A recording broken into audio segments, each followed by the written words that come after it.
Hey guys, this is Suman Suthar and I welcome you all on our YouTube channel. आज के video में हम class 11th के chapter 8 को कवर करेंगे और हमारे चैप्टर का नाम है cell the unit of life. अगर आपको हमारे क्वेश्चंस पीडीएफ फॉर्म में चाहिए तो आप हमें study skill success Telegram channel पे ज्वाइन कर सकते हो। यहाँ पे आपको नीट से रिगार्डिंग सारी इन्फॉर्मेशन सबसे पहले देने की कोशिश की जाएगी। ठीक है, सो लेट्स गेट स्टार्टेड। आज का फर्स्ट क्वेश्चन है, unicellular microscopic organisms were first studied by.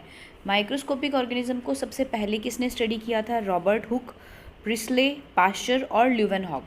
तो इन सब में अगर हमने थोड़ा सा पढ़ा हो हिस्ट्री को सेल की, तो एंटोनी वॉन ल्यूवेनहॉक जो है, इन्होंने सबसे पहले माइक्रोब्स को देखा था।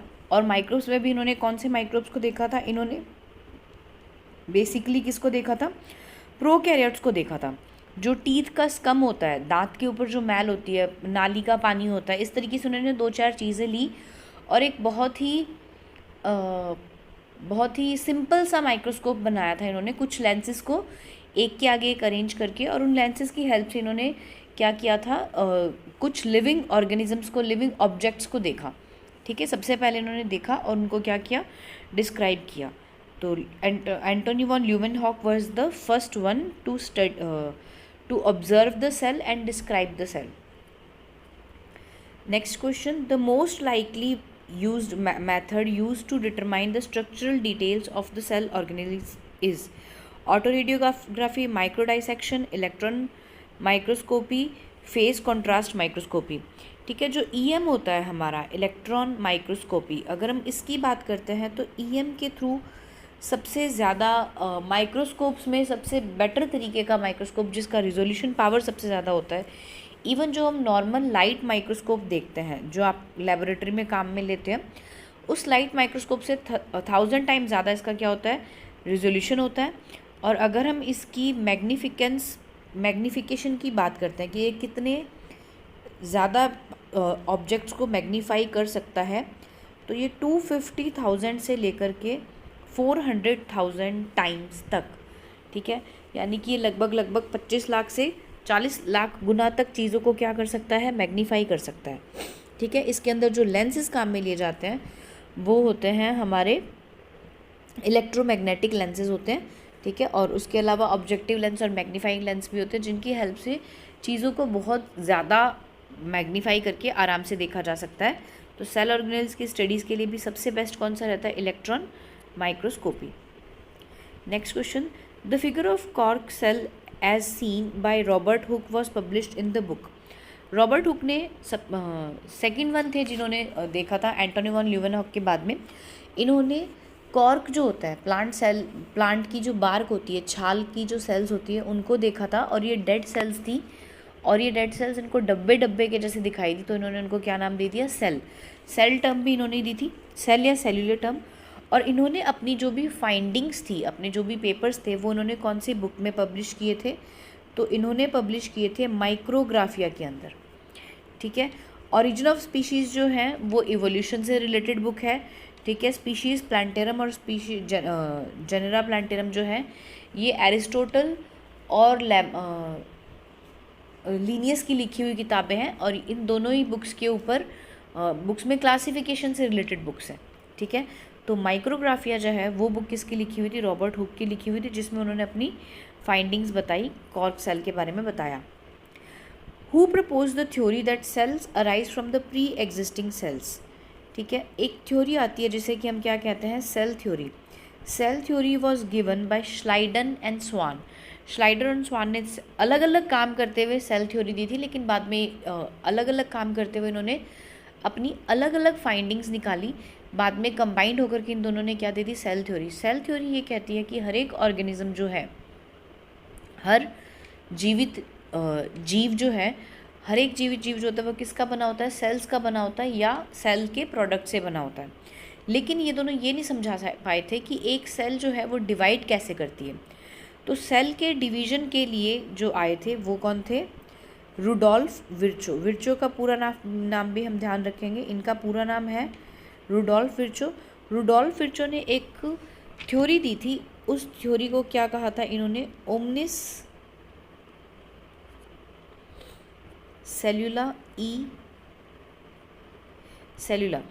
इसका मतलब ये होता है कि हर एक सेल जो है अपने जैसी ही प्री एग्जिस्टिंग सेल से बनती है, यानी कि each cell is formed by its own pre existing cell. ठीक है, ये किसने बताया था? रुडोल्फ विर्चो ने। और बाद में इनके इस कथन को भी क्या कर लिया गया था? सेल थ्योरी के अंदर ऐड कर लिया गया था। तो it is basically a modification of cell theory. Next question, difference between prokaryotic and eukaryotic cells in having cell wall, nuclear membrane, ribosomes and none of this.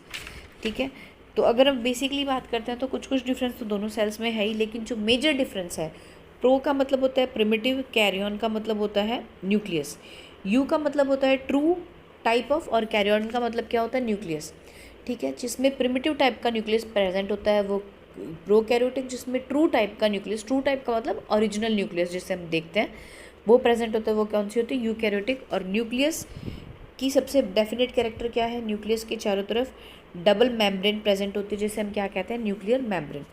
Prokaryotes में nuclear membrane absent होती है, eukaryotes के अंदर nuclear membrane क्या होती है? Present होती है। तो करेक्ट ऑप्शन हो जाएगा हमारा option number B. Next question देख लेते हैं, extension of plasma membrane in a prokaryotic cell. ठीक है, एक प्रोकैरियोटिक, कोई भी एक प्रोकैरियोटिक सेल है, उसमें प्लाज्मा मेम्ब्रेन जो है वो अंदर की तरफ क्या हो जाती है? इनफोल्ड हो जाती है। इसका ये जो इस तरीके का जो एक्सटेंशन है, ये एक्सटेंशन क्या कहलाता है? मीजोसोम, हैप्लॉइड, राइबोसोम और नन ऑफ दीज। तो हम सबको पता है कि ये एक्सटेंशन जो होता है बच्चों, ये क्या कहलाता है? मीजोसोम कहलाता है। ठीक है, ये एक्सटेंशन किसी भी शेप और साइज़ का हो सकता है, और ये इनिशियली ये माना जाता था कि ये एक्सटेंशन जो होता है वो क्या करता है? एनारोबिक या एरोबिक रेस्पिरेशन करने के लिए क्या आता है? काम में आता है, एरोबिक रेस्पिरेशन के लिए रिस्पॉन्सिबल होता है। ठीक है, नेक्स्ट क्वेश्चन देख लेते हैं, which of the following lacks cell wall. Cell wall किस में एब्सेंट होता है? गैमीट्स।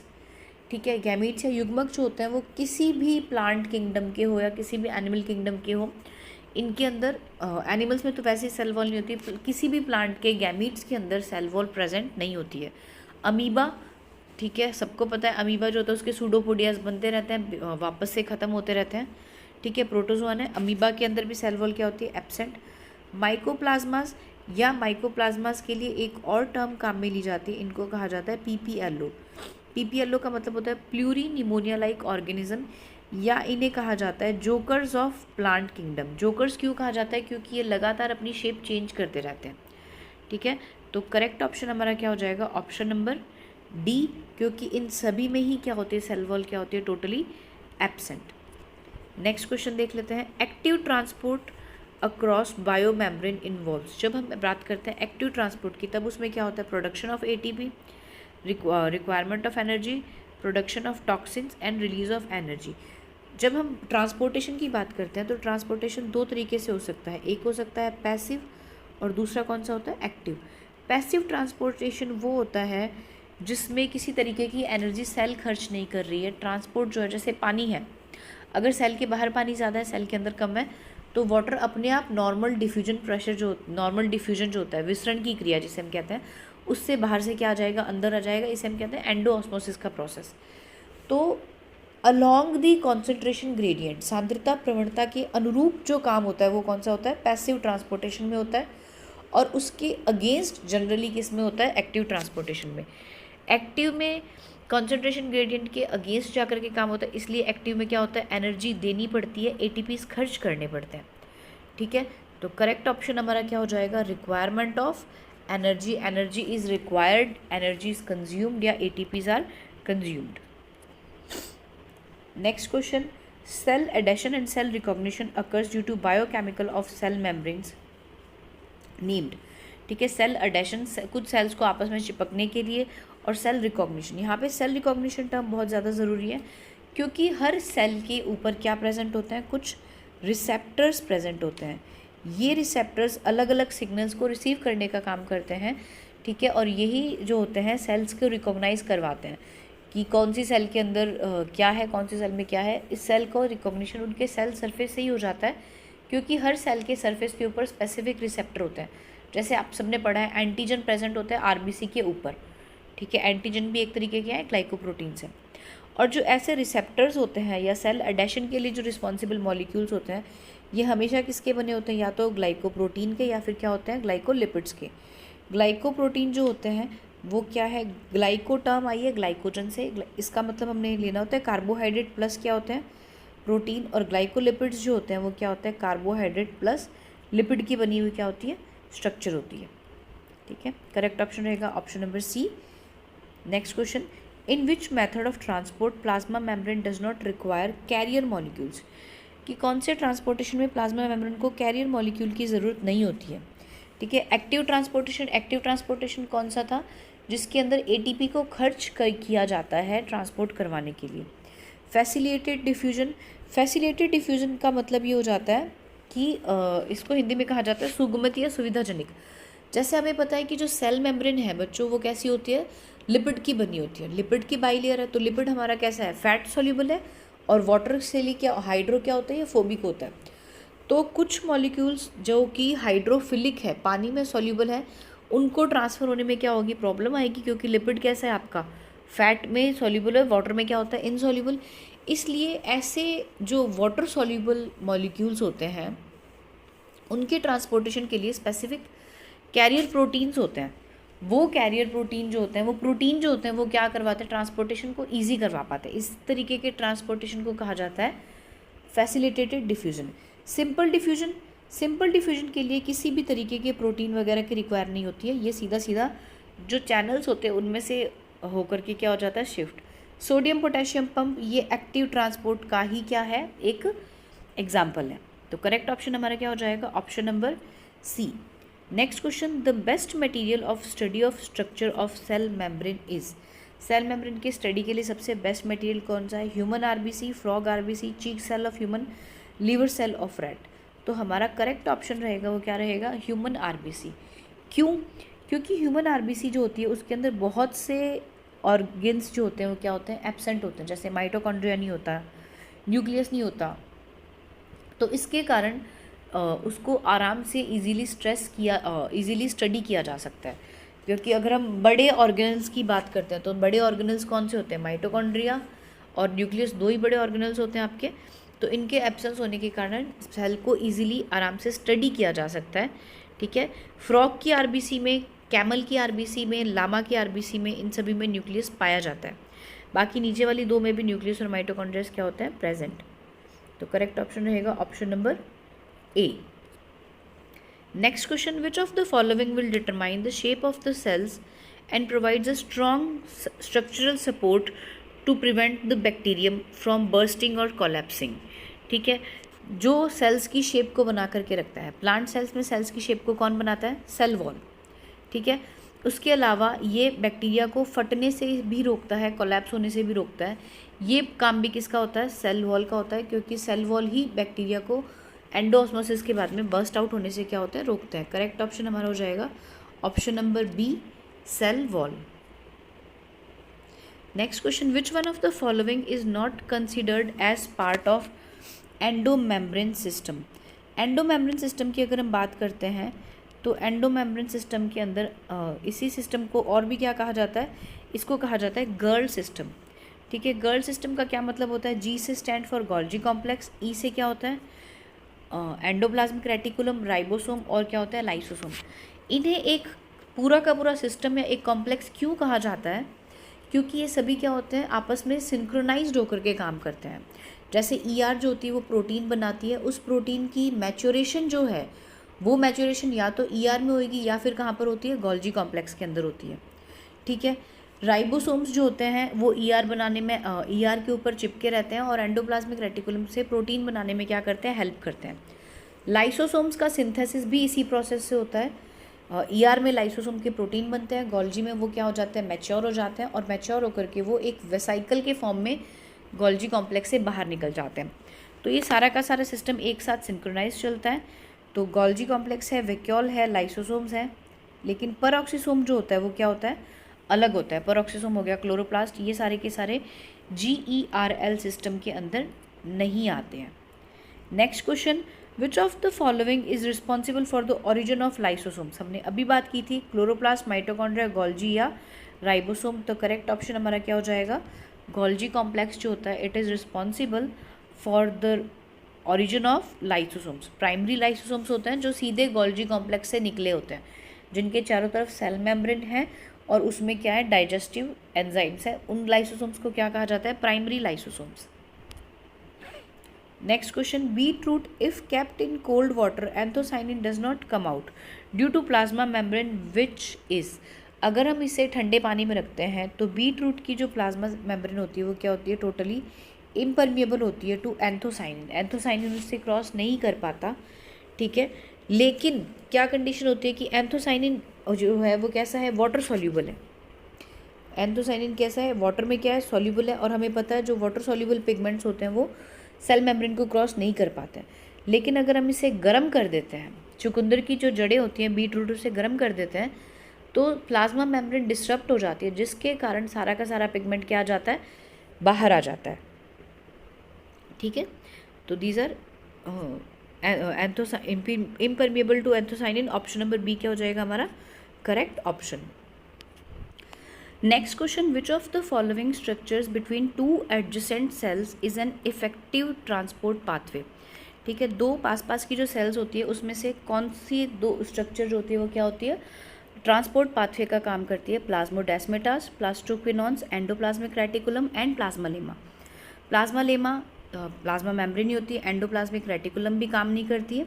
प्लास्टोक्विनॉन्स कुछ प्रोटीन्स होते हैं, ठीक है, जो कि ऑक्सीडेशन रिडक्शन रिएक्शन में काम में आते हैं, आपके फोटोसिंथेसिस के दौरान क्लोरोप्लास्ट में मिलते हैं। और जो प्लाज्मोडेस्मेटास होते हैं ये क्या होते हैं, दो एडजेसेंट सेल्स के बीच में मिलने वाला क्या होता है, गैप होता है। और ये गैप उनकी सेकेंडरी सेल वॉल के बनने के बाद में बनता है। इससे कुछ साइटोप्लाज्मिक इंक्लूजन्स का क्या होता है, ट्रांसपोर्टेशन होता है। तो plasmodesmata is the correct option. Next question देख लेते हैं, membranous bags with hydrolytic enzymes which is used for controlling intracellular digestion of macromolecules is।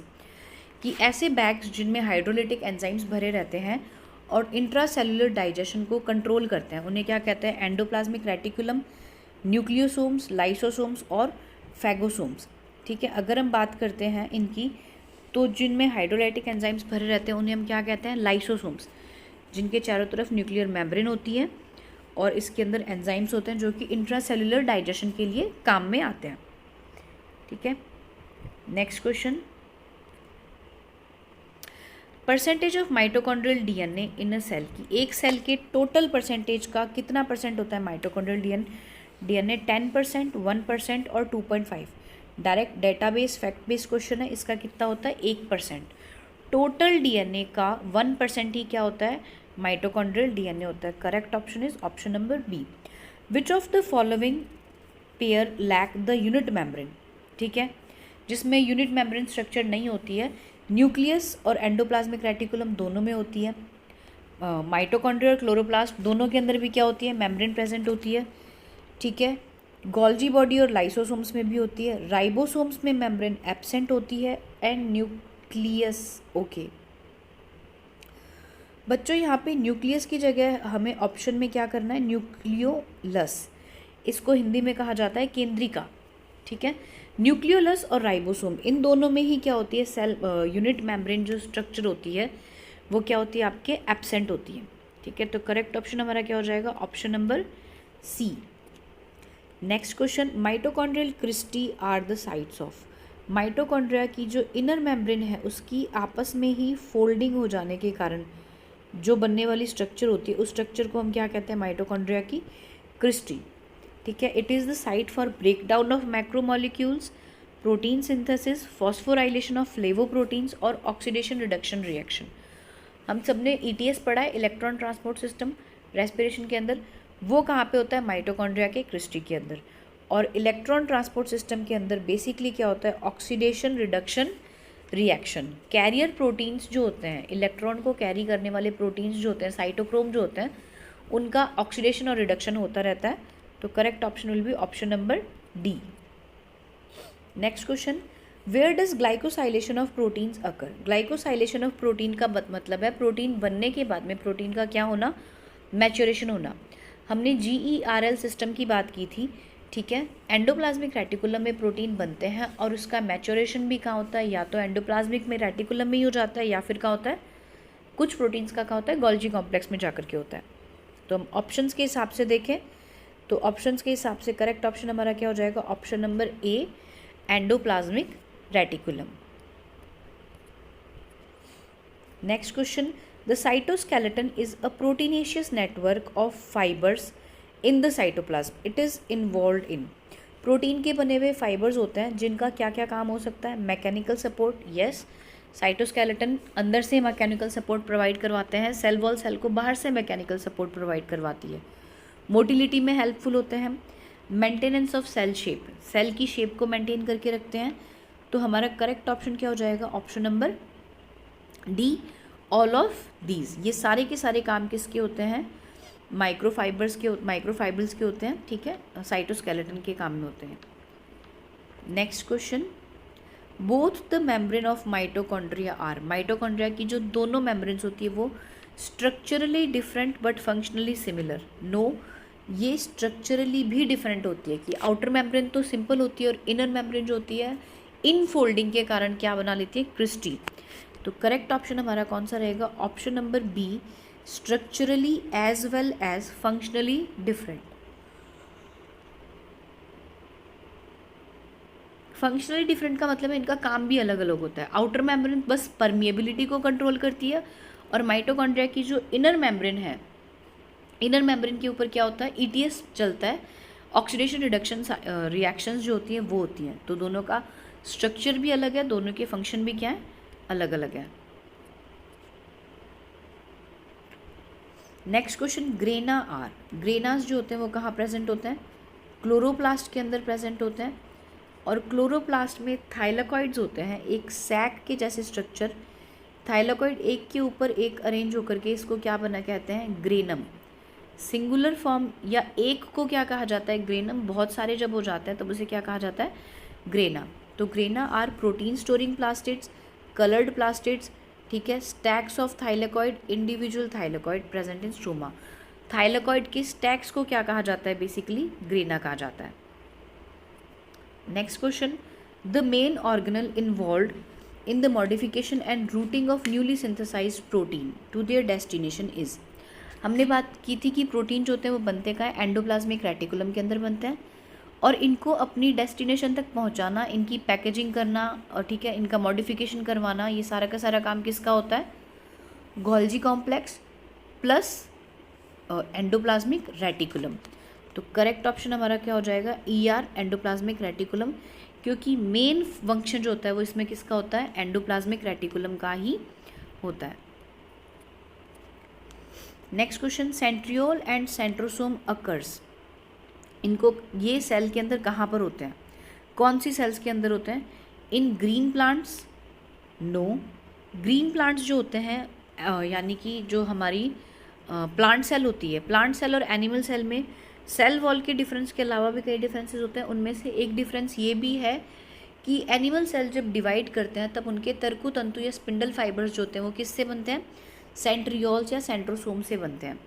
जबकि प्लांट सेल के अंदर सेंट्रियोल या सेंट्रोसोम टोटली क्या होते हैं, एब्सेंट होते हैं और इनके स्पिंडल फाइबर्स जो होते हैं डायरेक्टली माइक्रोफाइब्रिल से ही बनते हैं, ठीक है। सेंट्रियोल और centrosome are occurs in animals, animals के अंदर ये देखने को मिलते हैं। बैक्टीरिया एंड साइनोबैक्टीरिया, ये दोनों कैसी स्ट्रक्चर है, प्रोकैरियोटिक है और प्रोकैरियोटिक सेल्स के अंदर कोई भी मेम्ब्रेन बाउंड सेल ऑर्गेनल नहीं मिलता। तो ये भी क्या होएगा, गलत। करेक्ट ऑप्शन क्या हो जाएगा, option number B. Next question, microtubules are present in, microtubules छोटे छोटे दो प्रोटीन होते हैं, अल्फा ट्यूबुलिन और बीटा ट्यूबुलिन, ठीक है। अल्फा ट्यूबुलिन और बीटा ट्यूबुलिन के प्रोटीन्स जो होते हैं वो आपस में मिलकर के क्या बना लेते हैं, एक सब यूनिट बना लेते हैं, डाइमर, और इसी डाइमर के बार बार रिपीटेशन से क्या बनते हैं, माइक्रोट्यूब्यूल्स बनते हैं, ठीक है। और जितनी भी मेम्ब्रेनस स्ट्रक्चर्स होती है वो सारी की सारी किसमें देखने को मिलती है, माइक्रोट्यूब्यूल से ही बनती है, जहाँ पर भी फिलामेंटस या ऐसे शेप होती है। तो ये प्रेजेंट होते हैं in mitochondria, no, in centriole, yes, ठीक है। फ्लैजुलम के अंदर ये होते हैं, स्पिंडल फाइबर्स के अंदर भी क्या होते हैं, प्रेजेंट। तो क्वेश्चन क्या है हमारा कि किस में एब्सेंट होते हैं, तो ये एब्सेंट होते हैं किसके अंदर, माइटोकॉन्ड्रिया के अंदर एब्सेंट होते हैं, बाकी तीनों में ये क्या होते हैं, प्रेजेंट होते हैं, ठीक है। Next question, what are those structures that appear as beads, okay sorry for this disturbance. What are those structures that appear on beads on string in the chromosome when viewed under electron microscope? Electron microscope से देखने पर chromosome के अंदर ऐसी कौन सी structures होती हैं जो कि बीडेड फॉर्म में दिखाई देती हैं? अगर हम इन स्ट्रक्चर्स की बात करते हैं तो ऑप्शंस में है जीन्स, न्यूक्लियोटाइड्स, न्यूक्लियोसोम्स या बेस पेयर्स। जब क्रोमोसोम्स बनना शुरू होते हैं तब डीएनए जो होता है हिस्टोन प्रोटीन के चारों तरफ खुद को क्या कर लेता है, फोल्ड कर लेता है। जो मैंने सर्कल्स बनाए हैं ये सर्कल्स तो हैं हिस्टोन प्रोटीन, और इसके चारों तो जो फोल्डिंग होती है वो आपकी फोल्डिंग किसकी होती है, डीएनए की होती है, ठीक है। और यही स्ट्रक्चर जो है वो माइक्रोस्कोप के नीचे बीड्स के फॉर्म में दिखाई देती है, इलेक्ट्रॉन माइक्रोस्कोप के नीचे, और इन स्ट्रक्चर को हम क्या कहते हैं, these are known as nucleosomes. Nucleosomes के अंदर क्या प्रेजेंट होता है, डीएनए प्लस हिस्टोन प्रोटीन, ठीक है। करेक्ट ऑप्शन रहेगा हमारा option number C, nucleosome. Next question, which of the following constitutes 10 to 12% of total cellular RNA? Total RNA का कितना 10 से 20% कौन सा आरएनए होता है, ठीक है। अगर हम मैसेंजर आरएनए की बात करते हैं तो ये लगभग कितना होता है, 5%। सबसे ज़्यादा क्वांटिटी में होता है राइबोसोमल आरएनए, ऑलमोस्ट 80%, और टीआरएनए जो है वो सबसे कम होता है 10 से 20%, या 10 से क्या होता है आपके 15%। तो करेक्ट ऑप्शन हमारा क्या हो जाएगा, option number C, tRNA. Heterogenous RNA जो है यहाँ पर एक और ऑप्शन में है, हेट्रोजिनस आरएनए एमआरएनए की प्रोसेसिंग से पहले का जो आरएनए होता है उसे हम क्या कहते हैं, एचएनआरएनए या heterogenous RNA. Next question, which of the following features is common to prokaryotes and many eukaryotes? कौन सा फीचर बाकी सभी प्रोकैरियोट्स और कुछ यूकैरियोट्स में कॉमन होता है? Chromosome presence. प्रोकैरियोट्स के अंदर क्रोमोसोम्स नहीं बनते हैं, उनका जो डीएनए होता है वो फ्रीली सस्पेंड करता रहता है। Cell wall present, yes. जो प्रोकैरियोट्स और कुछ यूकैरियोट्स दोनों के अंदर क्या होती है, सेल वॉल क्या होती है, present. Nuclear membrane present, prokaryotes में ये एब्सेंट होती है। स्ट्रक्चरल ऑर्गेनल भी क्या होते हैं, ये एब्सेंट होते हैं। तो हमारा करेक्ट ऑप्शन क्या रह जाएगा, option number B, presence of cell wall. जो प्रोकैरियोट्स और कुछ यूकैरियोट्स का मतलब क्या हो गया, प्लांट्स, ठीक है। जो प्रोकैरियोट्स और कुछ यूकैरियोट्स के अंदर देखने को मिलते हैं, इवन फंजाई में भी सेल वॉल देखने को मिलती है। तो ये था हमारा आज का वीडियो। आपको हमारी वीडियो कैसी लगी आप हमें नीचे कमेंट करके बता सकते हैं, और please please please please do join our Telegram channel. Thank you.